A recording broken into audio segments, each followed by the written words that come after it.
Now I'm going to invite the ward candidates to answer question number 1, starting with Ms. Barbara Travers. Hi, thank you so much for hosting tonight.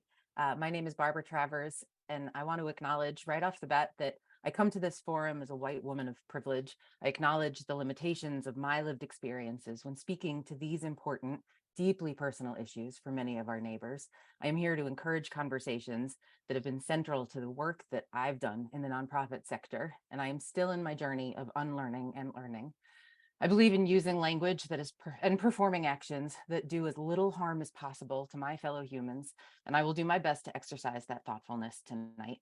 I appreciate your willingness to invite me here. Creating a space of belonging is the responsibility of the people in power. Government, city hall, civic leaders, they hold real, positional, and perceived power. Shifting that dynamic back to citizens is not easy, but it is crucial to creating a space that engenders belonging. Engaging with people openly in a place of empathy and believing should be our basic requirements for how we operate. When someone says, "This harms me," we don't need to argue whether or not we think it does. We need to say, "We're sorry," and then do the work to learn better approaches for the future.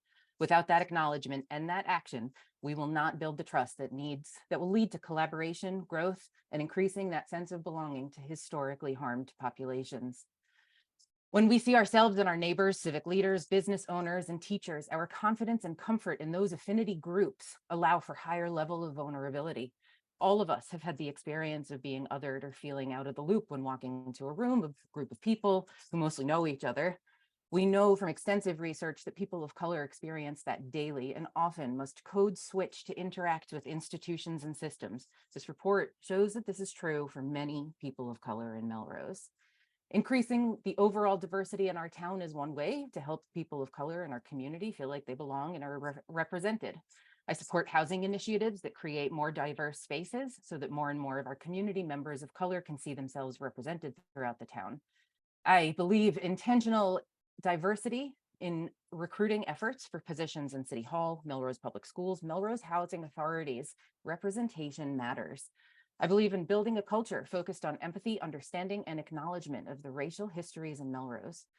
And I believe in ensuring that all city employees have diversity and equity training, not just once, but ongoing. None of this is possible without the resources to be able to do this. I believe and will argue for a dedicated grants manager in our government who is able to research and manage ongoing grant opportunities. I work in the nonprofit space. I am aware of the many diverse grants that Melrose could be utilizing to fund new initiatives and programs to benefit our communities of color. Without finding ways to close budget gaps and figure out ways for the budget to go beyond level spending, we will never have the ability to implement new, innovative, and better programming for people of color in our city. How much time do I have? You're at time. Yes. Excellent. Thank you so much. Thank you.